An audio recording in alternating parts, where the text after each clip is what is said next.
Hey guys, my name is Faustina, and I'm just a 24-year-old girl who has fallen in love with the writings Jesus gave to his servant of God, Luisa, the writings he calls the Book of Heaven, the call to the creatures to the order, to the place, and to the purpose for which they were created by God.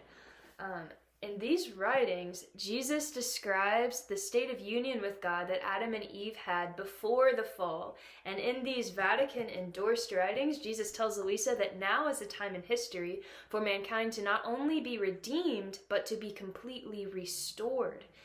He tells Luisa that he has chosen her to be the first soul born in original sin, to be able to enter back into the state of original justice, and that after her, any of us can enter once again into this great gift as well. The state of not only doing God's will, like the saints before us, but to be able to take the next step and live in his will, which is the state of union with God that the souls in heaven currently enjoy. But now we can have it on earth too. On earth as it is in heaven. On earth as it is. Does that sound like a particular prayer that the church has been praying for the past 2,000 years? It is. Jesus tells Luisa that this gift of living in the divine will is the ultimate fulfillment of the Our Father prayer. Thy kingdom come, thy will be done on earth as it is in heaven. That prayer will not be prayed in vain. It will come to pass, and it has already begun to come to pass in Luisa and in the souls after Luisa who take hold of this gift. In these writings, Jesus teaches us all about what this state of union consists of, how to dispose our hearts to be able to enter into it, and how to conduct ourselves in it. I found these writings just about exactly 4 years ago to this day, and they have radically transformed my life. The gift of living in the divine will is the reason for my invincible joy, and I feel called by God to shout it from the rooftops.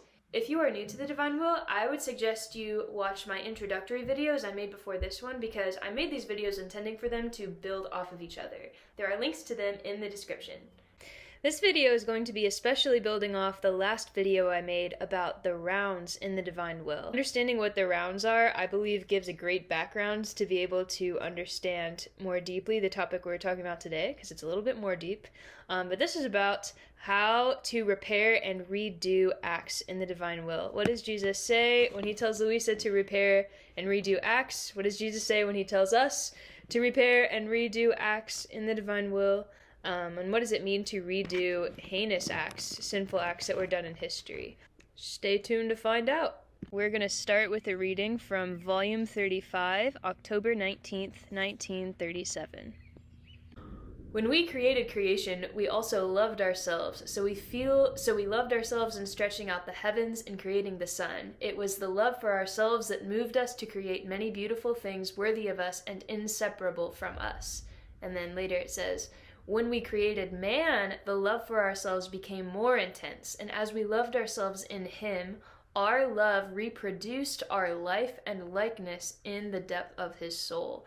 And so, yeah, that kind of, there's a distinction there. We can see how, yes, God is inseparable from his creation. When he put out creation, his life, like the life of his will, sustaining those things, it does contain God, but it is not God himself, but in the depth of man's soul, when God created Adam, and of course this is like Adam before he fell, like God's actual life was reproduced. He was bilocated. He created himself just as he created himself when Jesus pronounced the words of consecration over the host, right?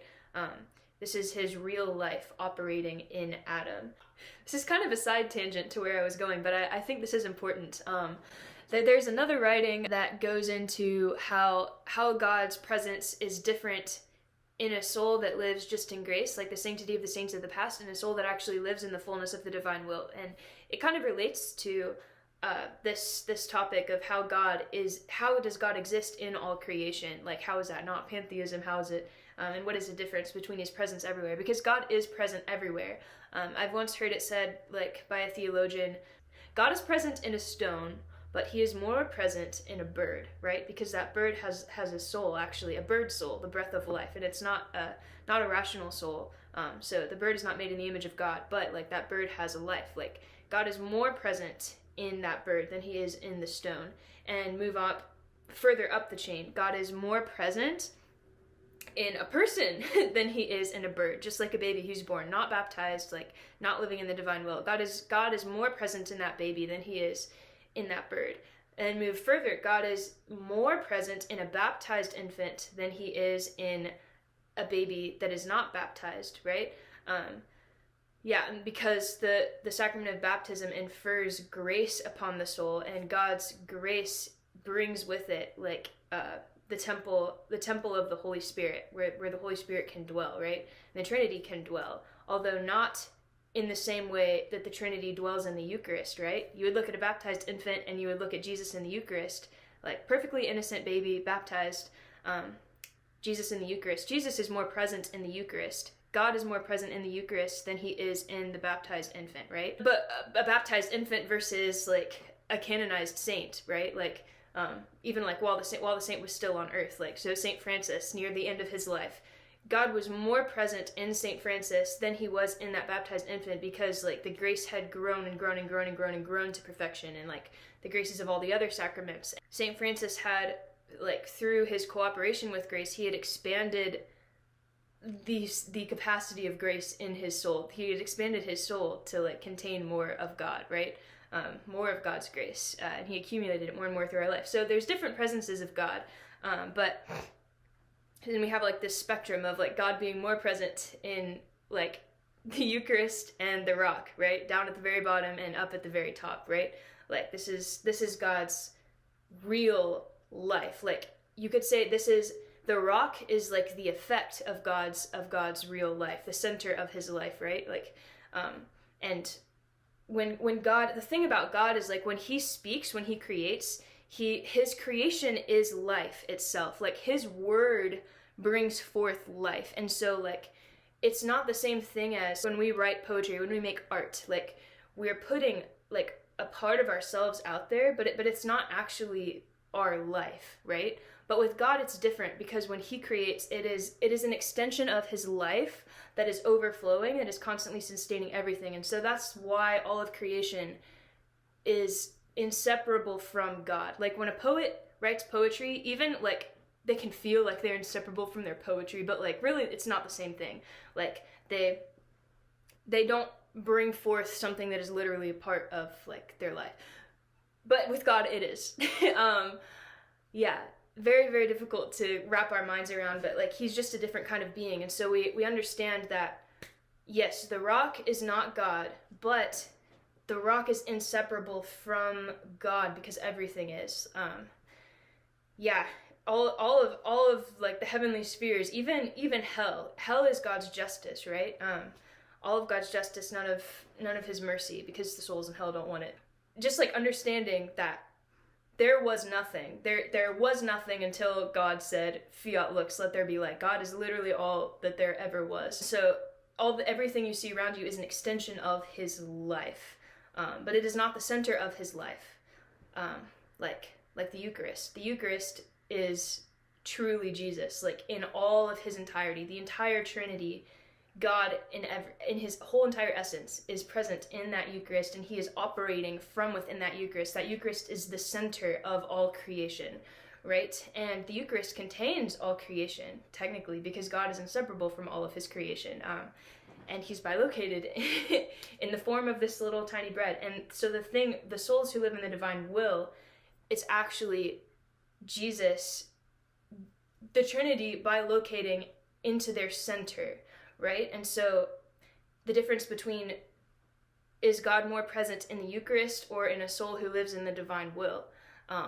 It's the same thing. And of course, though, like with the divine will, there's constant growth in degrees. There's constant growth in kind of like the baptized infant going to the Saint Francis. Like there's constant growth in like our souls expanding to be able to contain more of God. This is such a mystery. I don't understand how it works, but there is a growth. But Jesus does say in the writings that a soul in the divine will, that God's presence is in them in the same way that he is in the Eucharist. And what he means by that, I'm going to read Volume 33, March 11th, 1934.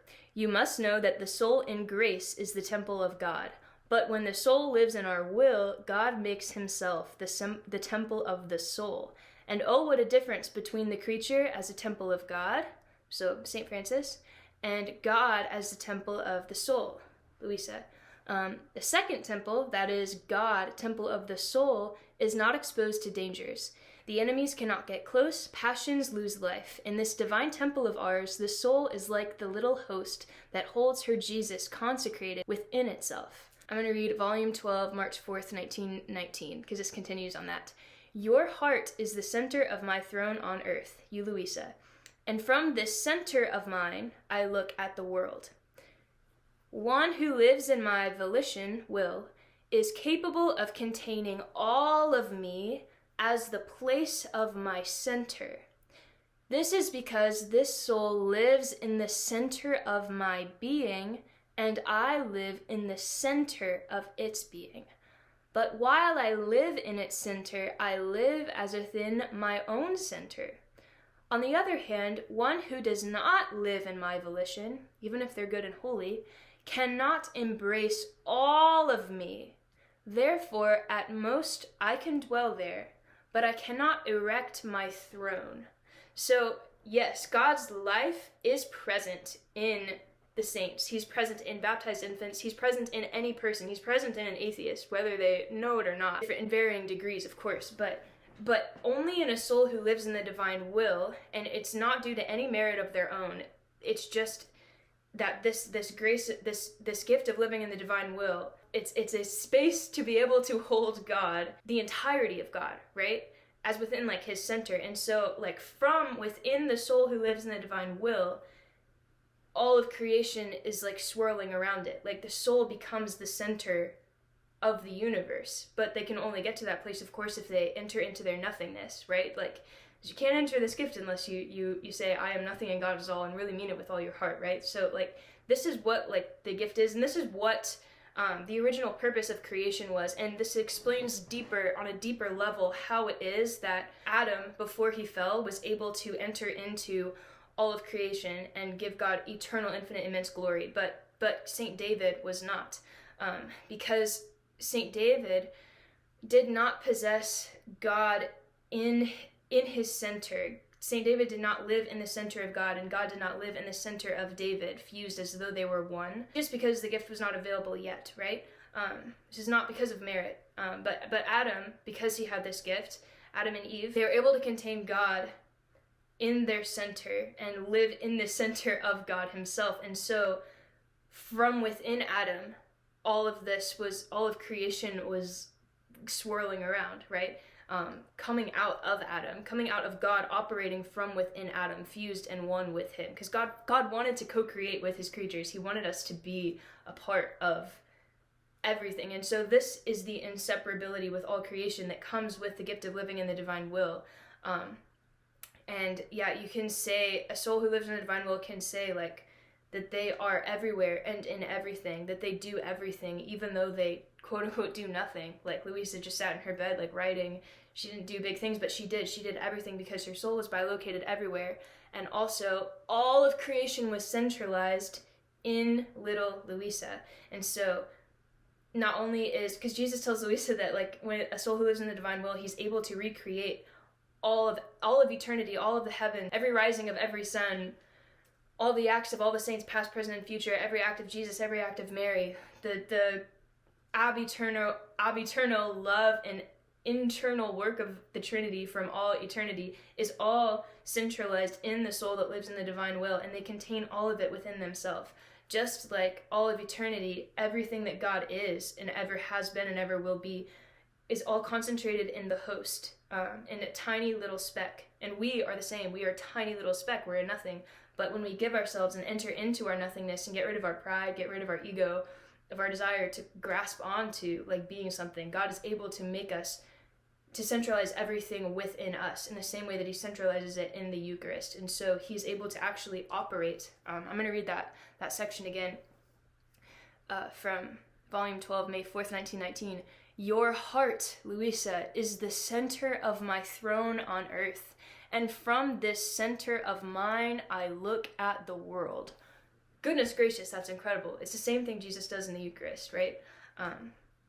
Yeah, and this is what the gift is. And so when you're doing your rounds, when you're meditating on this, like you can, when you enter into the divine will, have the understanding that everything is contained inside of you. You don't need to look.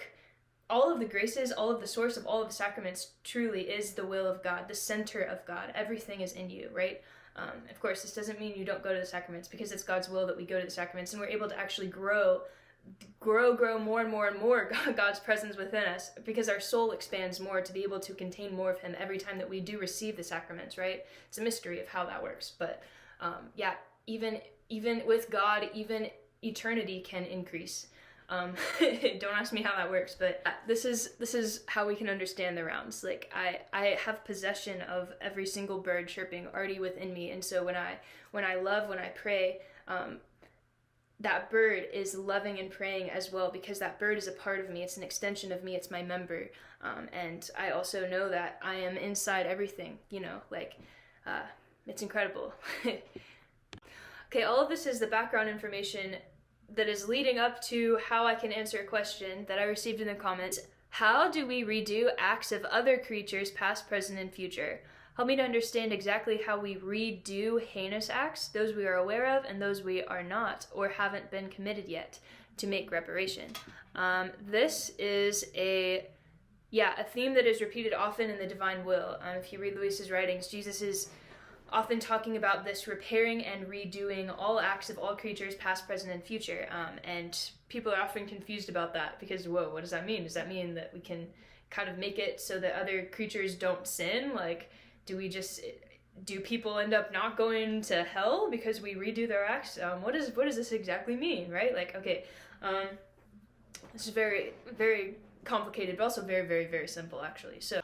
So this repairing and redoing of acts, it's not something that we would see in the physical realm with our eyes, but it's really, it's a spiritual reality that is unseen, that would only be able to be seen in heaven, right? First thing to understand is, kind of what I was getting into, this co-creating with God, this creating of divine lives, this way that God created us, that he originally intended, right?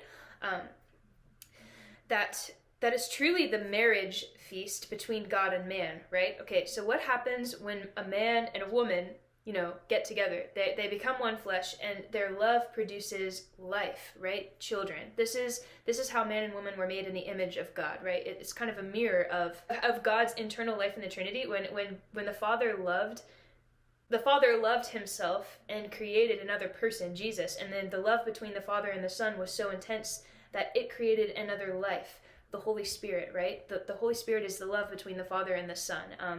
God's generative virtue, like this is the generative virtue of God, that his love produces life, right? And this is the way that he created mankind to be as well. And this isn't just in the realm of, well, when a human man and a human woman get together, they create a child, with their love, or God creates the child,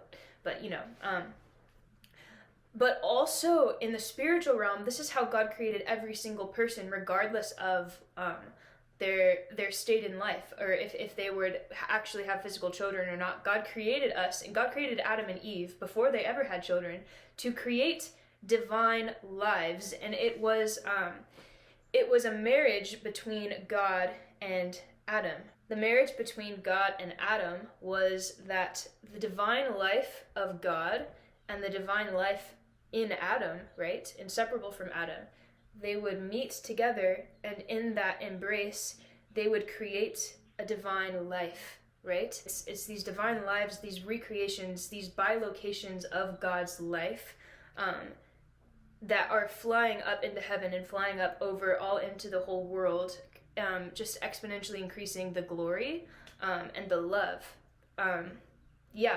Jesus refers to these as divine lives, and so when God and Adam, in every act that a soul in the divine will does, it's like God and Adam meet in that act, in that breath of Adam, in that thought of Adam, in the word of Adam. In every one of these acts, the two divine lives are loving, and they're creating another divine life. So it's an image of what's happening with the Trinity. Of course, it's not the exact same thing, but it is like the Father and the Son loving each other, creating another life, the Holy Spirit, with the love between them. And it's the same thing with the gift of the divine will. It's like God puts the Father puts, it's like an image, to me it seems like an image of the Father, Son, and Holy Spirit. It's like God the Father, like the Trinity in heaven is like an image of the Father, like bringing forth and sustaining the life of the Son, which in this case would be like Adam, and then they're coming together, they're creating a divine life, which is like an image of the Holy Spirit. I don't know, this is kind of like my own, I don't know if that's correct, but I don't know, it's beautiful. It's a beautiful image that like I'm seeing. And so this capacity to generate divine lives, to reproduce the life of God himself, was given to man. This is really the fullest extent of what it means to be made in the image of God. These divine lives that are being created. These divine lives that are being created by virtue of man living and operating in the gift of the divine will. And so this is more along the lines of what we're doing when Jesus talks about repairing and redoing acts, repairing and redoing even heinous acts, sinful acts, or good acts, the lives of the saints, and just any act at all that wasn't done in the divine will. What that really means, we're going into that act and we're doing what the creature should have done if they had lived in the divine will, because this was God's original plan. There's a certain amount of divine lives that God wanted to be recreated, in every act of every man, and also of man going into all created things and reproducing that divine life by doing the rounds, by loving God and all created things, like this divine life and this divine life coming together to create another divine life, because it takes two to create a life, right? This is kind of the machine, and the purpose of the whole creation was that man and God would exist in this marriage that would be fruitful in a divine manner, creating these divine lives. And that is what we are repairing and redoing for. I'm going to go into more detail of that later on. But just understand, this is a spiritual realm that we're talking about here, not a physical, we're making it so that things never happen, right? Okay. I drew this little picture. If you can read this says, inhaling a divine good. This is Adam. And this is like this is like the clouds. This is like God. This is Adam. This sun that you see in Adam is the space, the divine will that's in him, right? And this is really where this divine good is able to have its space to reside. And what happens when God meets God, the two love each other. And of course, in this case, it's God fused with Adam. The two love each other, and then they create a divine life. And so I wrote divine good inhaled, divine life exhaled. It's like, and this is like in every instant, in every act that Adam did, and even in the most natural things such as breathing. And I think breathing is a symbol of what our life is, like with God. Not even as a symbol of what our life is with God. Like we receive from God, and then we're meant to give back to God. Like God's constantly sustaining us, and we're constantly giving back to God, and it's just continuous exchange. That's why he created breath the way that he did. Every way that our body operates, everything in creation was meant to be an expression of how the soul relates to God, of how we are to love him. We are meant to receive our breath from our oxygen from him and give it back up to him, right? This is something that Jesus refers to in the writings as prime motion. Like God's divine will is the prime motion of everything, and everything it's a give and a take, right?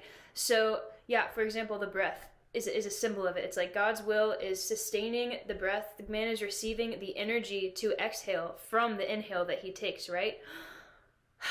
And it's the same in the spiritual realm. And it's the same in actually every action that creatures do, like be it physical, be it in the world, or be it a spiritual action like thinking. God's divine will is actually the motor. It is the prime motion. It is the I think of it as the battery power.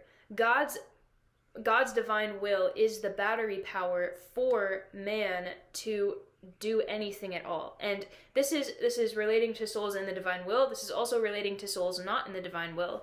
And man is free to use that battery power however he wants to, right? But he can't do anything without God's divine will. So even when creatures sin, when Adam sinned, it was God's divine will battery power that he was using to do that sin, right? God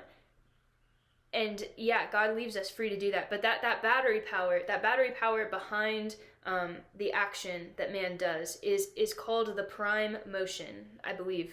This is how I understand it. It's the prime motion, it's the divine will operating, sustaining everything, and we are free to use God's will, God's will in motion, his volition that is sustaining us. We are free to use that battery power, you could say, to do whatever we want to do, to drive wherever we want to go where he's calling us to go, or to not go where he's calling us to go, right? And that, it's that image. It's that image of breathing, that receiving.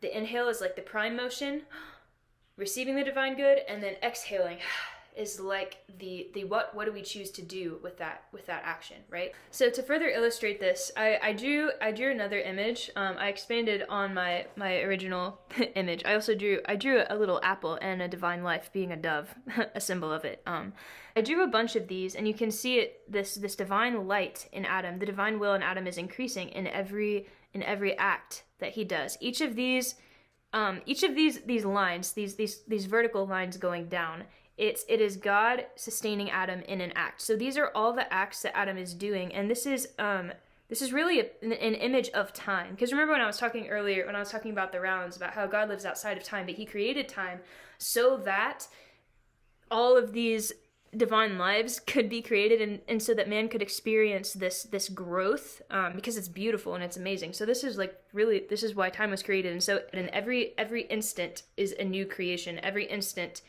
is God giving forth a new act for Adam to do.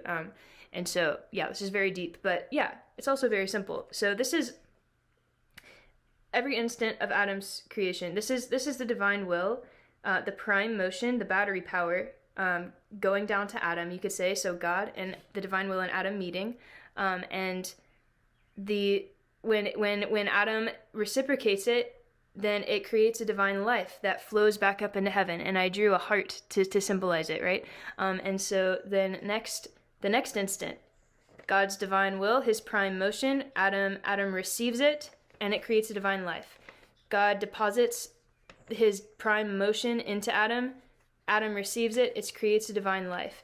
And it's growing, and the divine life within Adam, as you can see, is also growing. The more and the more acts that he does in the divine will, the more that he receives this prime motion of God into his center, which is really God's center, which is the divine will. It's growing, and it's creating divine lives that are not only like flying up into heaven, but they're also, because of this inseparability with all creation, this divine love. And I should have drawn the hearts getting bigger too, because that's how I picture it too. This divine love is ever increasing, and the divine life in Adam is ever increasing as well, and it's also ever increasing in all of creation. And so all of creation, it's meant to be like a depository of this divine love, of this divine life that Adam is inseparable from, that God is inseparable from, and that is all concentrated within Adam, within God, in the center. This divine love is ever increasing. It's flowing back to God. It's also radiating and expanding and exploding in all created things. And it's invisible, right, to the naked eye. Yet I don't know. Somehow I think you can see it. Like creation glows. Okay, so yes, we have every act, every instant of Adam's life, he was creating divine lives when he was living in the divine will, until that fateful day when he said no to receiving the prime motion of God, when he did not cooperate and receive the divine act like he was supposed to. So as we see here, this is finishing off like the other drawing, the divine fruit, the prime motion that God is wanting to deposit into Adam's soul. He reciprocates it with divine love that's ever increasing, ever growing. The inhale and receiving, and exhale, giving back to God, receiving, giving back to God, until one day God said to Adam, this particular fruits, this particular prime motion that God is wanting, that the divine will is wanting, is that that Adam would deprive himself of the fruit of the tree of the knowledge of good and evil for love of God, right? And instead of receiving that act into his center, Adam knowingly he said no. He said, I don't want to receive this prime motion into myself. I don't want to receive your love and create a divine life, which he didn't say all those words, but that's basically what he was doing. And so he hid himself, and he said no. And he broke himself, in doing that, he broke himself off from the life of the divine will. It no longer lived in him in that act. And the fruit is now hovering above Adam. And as you can see, I drew this circle. God's wanted act, I drew it going inside of this circle that's hovering above Adam's head. Because when God issues forth a divine good, something good that he intended to be created, he never takes it back. And even if the creatures refuse it, like Adam did in this moment, he refused receiving that act of loving God more than he loved himself, right? That the fruit of that good that God wanted, it is still hovering over Adam. It's in suspension, you could say. Adam did not receive it, but it's still hovering in suspension. Adam's fall was from, he used to be operating in the divine sphere, which, like we said, this is really something that we wouldn't be able to see with our naked eye, right? This receiving and creating of divine lives, right? Now Adam is operating in the human sphere because he does not have the divine life operating and living inside of him anymore, the center of it. Even though God's prime motion is still sustaining him and God's life is still in him in a way, it's not, God's life is not in the center. God's center of life is not centered in Adam, right? That's the difference. So Adam is operating on the human level, and he can no longer receive these divine fruits into himself. And really this divine fruit is like God's wanted will, God's divine will. Adam can follow the divine will, and if you see, I drew images of a broken heart. This is a heart that is pierced by a sword and it's bleeding out. And this is you could say like what God is feeling when he is breaking God's heart. So this is the moments after the fall. Adam hides from God, right? Adam blames his wife, and of course, yeah, his wife is doing the same thing. Eve is equally to blame for all of this, and they're both doing this. But then at a certain point, they repent, and they are, yeah, God's fruit is still, God's divine acts are hovering in suspension. Adam's not able to receive them within himself, but he is still able to receive kind of the radiation of those acts, which is the grace of repentance, the grace to do good actions. And so you can see this heart. Adam is now doing good actions because he repents, and Jesus tells Luisa he never sinned again. And so he is still utilizing this fruit, you could say the radiation, the effect of what that divine act would have been, should have been, but it's actually hovering in suspension over his head. He's not able to actually receive it into himself because he doesn't have the divine will in himself, but he is still able to do good and holy things, right? And so that's why there are hearts that he is creating. But these hearts, this love that Adam is creating, it is no longer divine love. It is human love, because it's as though Adam and God, they're divorced now. So they can no longer create divine lives like children. They can no longer be fruitful. And this is the heartbreaking fall and separation that happened, that it's like they're sending love letters from across the sea, but they can't be together. They can't have that marital embrace, of creating divine lives, of being intimately one, right? Adam can only love God with human love and like from afar. And this is the plight of all humans. And so what has happened is this is every single human. If they sin, then it's a divine life that is broken, that is utterly trampled upon, that is suffering. And if they don't sin, it is a void in creation, and it is a divine life that God is not receiving. So God is issuing forth, he's doing his part. God is doing his part. He's putting forth all of these potentialities of divine lives being created in his will that is wanted, in his prime motion for the creature. But these divine lives are not being returned back to him. Even if the people who are receiving, even if the people that are doing his will are saints and they're doing good and holy things, it is still human love. This is on the human sphere, because this is the only sphere that any creature was ever able to operate on after the fall in the garden, except for Mary, of course, and she never fell. Mary was able to create these divine lives and operate in this way, and this is a gift that was given back to Luisa. And so now Luisa is able to enter into this sphere, into this divine sphere that Jesus and Mary were both operating in, and that Adam and Eve were operating in before they fell as well, if that makes sense. And so there was a few things that had to happen before man could enter back into this divine sphere of operating in eternity. Just by justice, we know that Jesus was needed to come and repair for us, to make a perfect reparation to the Father for all sins. He took all sins upon himself. He was a Savior, he was a Messiah, and he had to be a spotless lamb, right? Spotless, and he had to be divine, because really only a divine person would be able to repair for a divine fall, right? A divine offense that is given to the infinite one, right?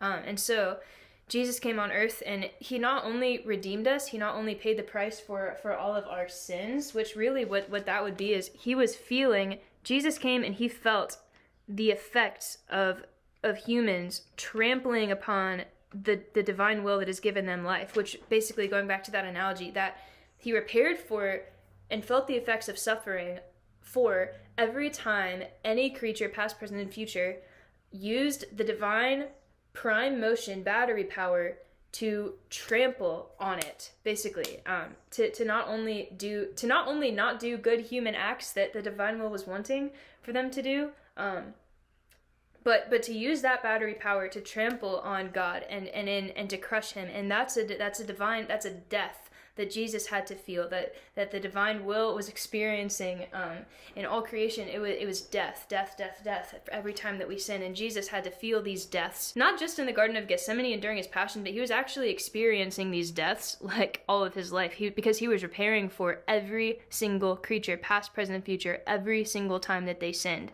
And not only was he having to repair for every single time that creatures sinned, Jesus also had to repair and redo, although he didn't have to experience excruciating pain for repairing for the good acts that were human, that were done. But Jesus did have to enter into this divine sphere, and he had to receive, you could say, the prime motion that was wanted by the Father and create that divine life for every single one of these things, even if the creature did the best that they could with the capacity that they had. So Jesus even had to enter into all of the acts of the saints, even the saints that were doing certain acts just exactly how God was wanting them to. They still didn't have the ability to enter into this divine sphere and to create divine lives. And so that's what Jesus did. And in the writings we can see Jesus tells Luisa that during his 30 years of private hidden life, this is primarily what he was doing. He was redoing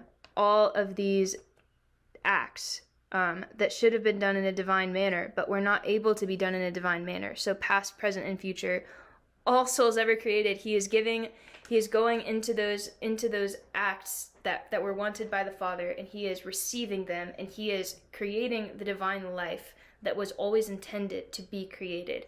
And so Jesus did this. He entered into this divine sphere. And also he tells us in the writings that Mary followed him in doing this, and she wanted to experience all of his pains as well. And so Mary took part also in the suffering of Jesus, that he was experiencing, the deaths for these souls, because she was the mother of all of us as well. She had to feel these. And so Jesus tells Luisa, it's like a braid. Jesus and Mary were braiding each other. We're braiding with each other, redoing all of the acts of all creatures, past, present, and future, that they should have been doing, receiving all of the wanted acts from the Father, in a divine and eternal way. And so I went back to illustrate this, Jesus and Mary's divine lives that are being created. I went back and I drew two hearts that are here with the divine good, right? This is what is happening in the divine sphere. But the thing is, and this is, for all acts of all creatures, and of course every person has like a whole different plane, so this is like extremely immense that we're talking about, all of these acts, in this divine sphere that is hovering. Because Jesus tells Luisa that even though Jesus and Mary went into this divine sphere and redid all of these acts in a divine manner, and if necessary, they suffered the pains of the divine will rejected, and repaired for it in that way. So that would be the heinous acts that we're repairing for, the suffering. Jesus tells Luisa that even these divine lives, this eternal love that was being generated by Jesus and Mary and repaired for, it was still hovering in suspension. It was not going up to the Father. And of course, all of this is outside of time anyway. So in a mysterious way, it actually always was, because this is just the time, and this is what the Father sees as outside of time. So this is a huge mystery. But anyway, it was in suspension until Luisa came, because Jesus also needed, just like for justice, like what was necessary for the human race to be redeemed was first, okay, we had to have the perfect, the sinless God himself come in and repair all these acts. And then linked to him is Mary, one who is able to be up in that sphere of purity, of being immaculate, right? Because she's immaculate, and she can enter into that sphere because she has the gift of the divine will. And so she has that in common with Jesus, although she was not a divine person. So, Jesus was needed to go in there first in order to repair for the fall, and then he could bring another one, and he needed her to be immaculate to have that exception. And then, though, to finish it off, to finish off this reparation, is that we need souls now to be able to enter into this, and even souls who were conceived in original sin. And that was the issue for the longest time, why no soul, no matter how goodwill they were, they couldn't enter into this because they were conceived in original sin, until Luisa came, because Jesus said this is time. And he took her, this is beyond any of our comprehension, but he did things to her. He had her go through extreme crosses, like a lot of suffering, and he did unheard of prodigies in her soul, in order to work the greatest miracle of allowing a soul born in original sin to enter back into the divine will. And ultimately, this is an answer to the prayer of humankind throughout history. This is why he had us pray and pray and pray and pray and pray. Like, ultimately, this is not something that we could merit ever. Like, we could never merit the Redeemer, yet God also, like, needed us to pray because we had to, in some way, merit in part this great gift by praying for it. And so the Our Father prayer that has been prayed by the church for all centuries, all the sufferings and all the pains of all the martyrs, of all the saints, like, it is all pledges of love, like a prayer, because we're all one family, right? The human family is all one. And so as a whole, the church, mankind, there were finally enough prayers said, and the church was finally mature enough and grown enough to be able to receive, to have God work this prodigy, to merit this prodigy of Luisa being purified and going through this process, enough to be able to now enter again into this divine sphere. And so now I'm going to draw another heart in all of these things. So now we have Luisa also entering into this divine sphere after she's been purified and she receives the gift. And now, so I drew 3 hearts. There are 3 hearts in all of these suspended acts that God put forth. And this is, like I said, again, hovering over every single act of every single creature, past, present, and future. Regardless of what they ended up doing with the thing or not, if they sinned or if they did love, like, this is this divine sphere that we're talking about. Jesus, Mary, and Luisa, they braided each other. I'm trying to make a braid with my fingers. They were braided with each other, and in every act. And so we have the divine one, the infinite one that was needed to pay the price for that infinite fall. And then we have Mary, the pure, the immaculate one, who was born of the human race, who ultimately, so these two link with each other. They have being immaculate in common. And then we have being born of the human race, being a creature. Mary and Luisa had that in common. So it's like they were linked to each other. Like, this one is similar to this one, is similar to this one. They have one thing in common. But so now this is why, by justice, Luisa is able to enter back into this sphere. And she being born in original sin, Jesus tells Luisa that now any soul born in original sin, by virtue of her entering in, any soul can now do that, because we are all one family. We are all of the human race, and we all benefit from all the pains that Luisa had to go through of being molded and transformed to be able to enter into this divine sphere. But of course we know it's not the same for us. Like, we don't have to go through the same excruciating molding that Luisa had to go through. We do have to dispose our hearts and empty ourselves to be able to enter into the divine will, but Jesus tells her it's a lot easier for the copies to be made than for the original to be made. So Yeah, it's a huge gift. Luisa is a huge gift for us. We don't have to go through what she did. But yeah, so this entering into the divine sphere, when they were braided, when Jesus, Mary, and Luisa entered into the divine sphere, it wasn't until a soul who was born of original sin, that common stock is what it's referred to, Luisa.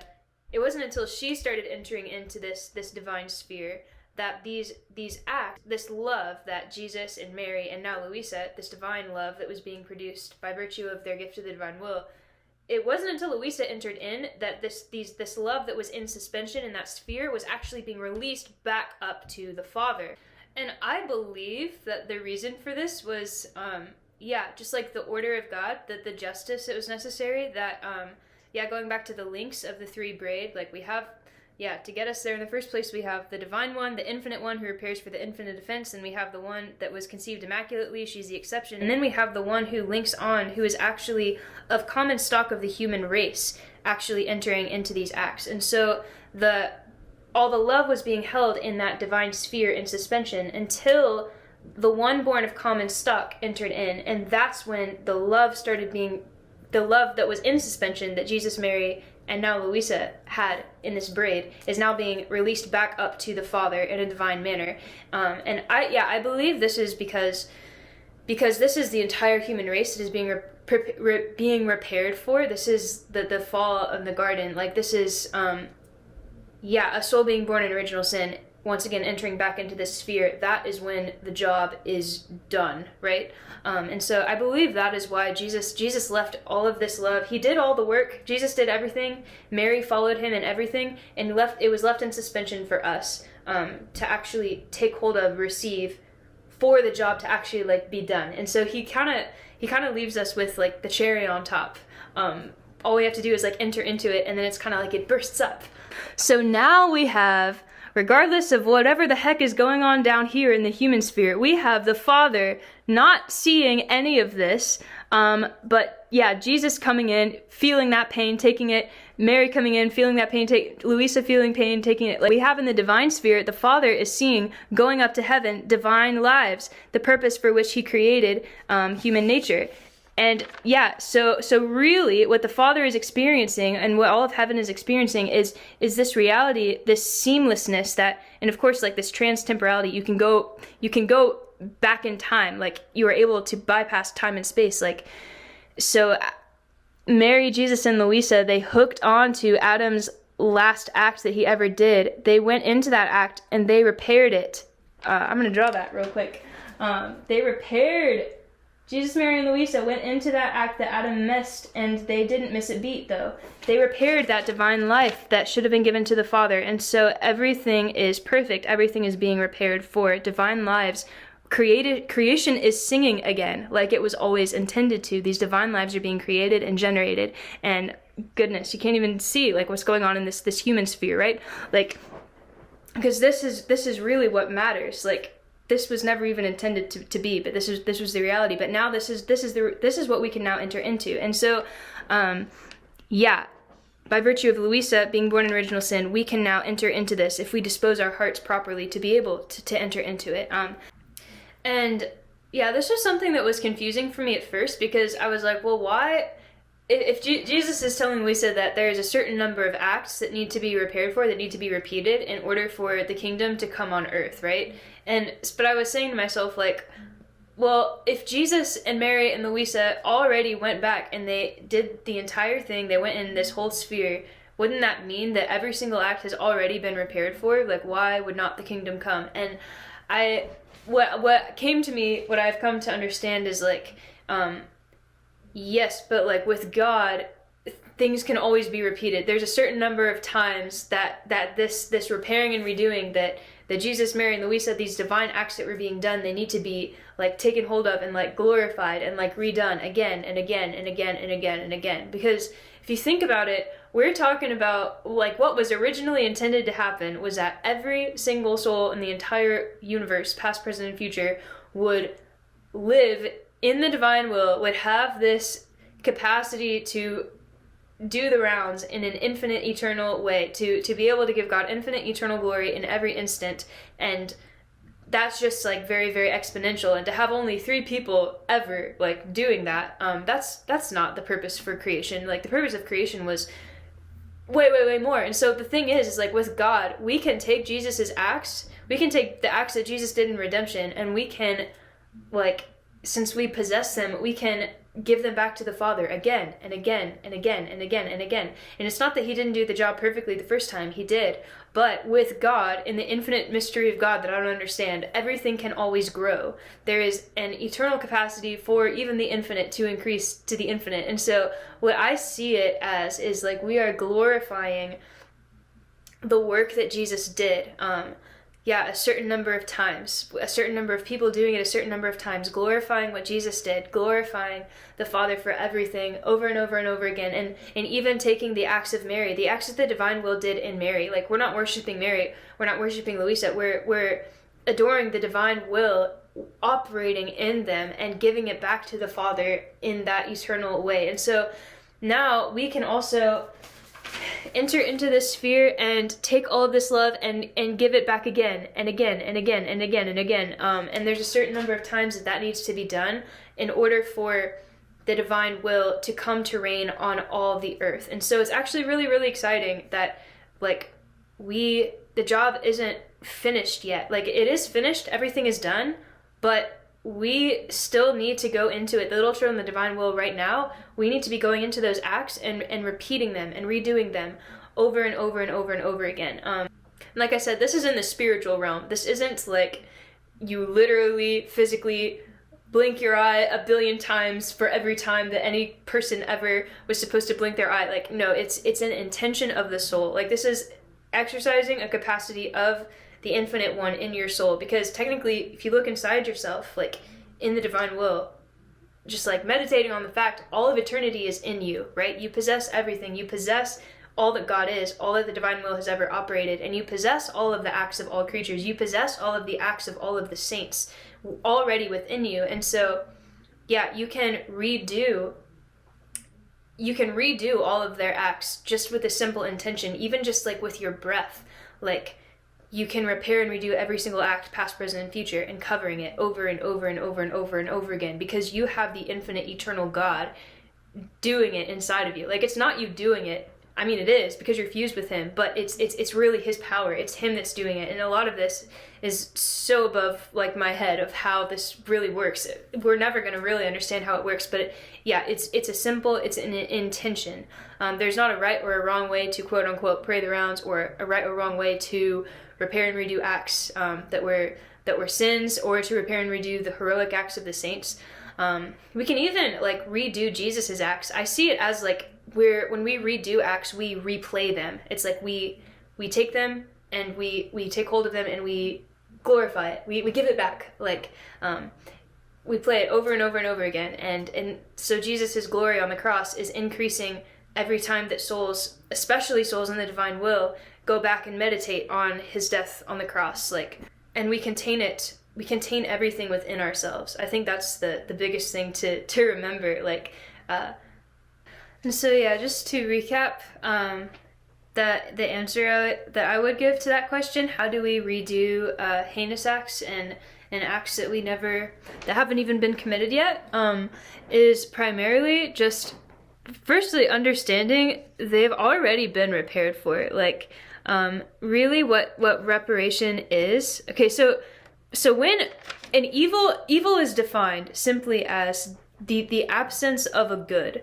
So technically, evil in itself is not a thing that exists. Evil in itself is just a lack of a good. And so it's an empty space. It's a void. It is this empty space where there should be something good, but there's not. And so, yeah, depending on how evil the act was, the act is more or less empty of good. But either way, like all acts, even good acts, they're empty of divine love. And so we can enter into the acts of the saints, right? And elevate the love that they did do. We can enter into that love of the saints because we possess it within ourselves, because we possess everything in the divine will. And we can raise it up to an infinite value, right? And of course, Jesus, Mary, and Luisa did this as well. This picture is not by any means perfect, but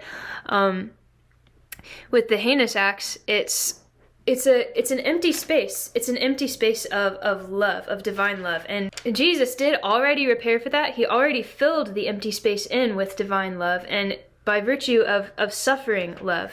He tells Luisa in the writings that suffering redoubles love. And so, he repaired for that act by suffering the effects of it and giving the glory that should have been given back to the Father, the divine love that should have been given back to the Father, back up to him, thus filling in the empty space.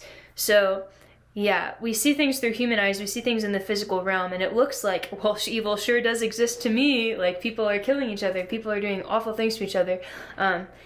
Yes, evil does exist, but actually in the spiritual realm, evil is not a thing that exists. So we can, if that makes sense, we can fill in the empty space of the evil with the divine love. And so, they say, there are mystics that say that, like, people in hell, it's like they are so thin. It's like they become almost invisible, and like it's because they're losing. They are so empty. They're so nothing. They don't have the goodness that they're supposed to contain. It's like they turn into a black hole of nothingness. And like for souls in heaven, it's like everything is so full. Everything is vibrant and like bursting and radiating. Like that is the goodness, the love. And then hell is the absence of the good and the love. Like and so it's very easy to repair for evil. All we have to do is turn on the lights, right? And darkness goes away. All we have to do is fill in those empty spaces with divine love, and the evil ceases to be evil because the love is filled up and repaired for. And like we said, this filling in the void, Jesus, Mary, and Luisa, and the little children of the divine will also, like, going into these acts, repairing for all the acts past, present, and future. It's for all souls, even the souls who don't choose to go to heaven. And so, when we repair for evil actions, it doesn't actually change the effect of the person's free will. That can never happen. It's just that heaven is now being filled up with the divine love that creature that chose to go to hell should have given back to God, right? That should have, like, brought that glory and that love up to heaven. That divine love is still being created. That outpouring that the Father issued forth, the inhale, is being exhaled.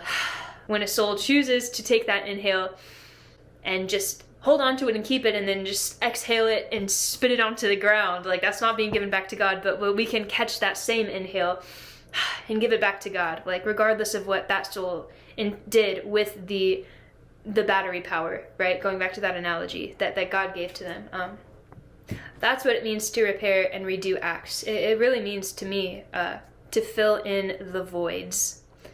We don't need to understand everything, but we understand that everything is within us, and it's Jesus who's doing this work from within us, this repairing and redoing. And it's so exciting, like I said, that we're being called to live in this time right now, because the thing is, we're not waiting for the era of peace to come. Like, this isn't something that we're just sitting around, like, waiting for. It's actually up to us. It's up to the little children of the divine will to enter into those acts and to be very intentional about doing our acts in the divine will, about always being attentive. I made another video about how to grow in the divine will, and how important it is to not cloud up the divine will operating from within us, like radiating this divine life. And really, the divine life within us, the Trinity is always repairing and redoing these acts without even to our unawares most of the time.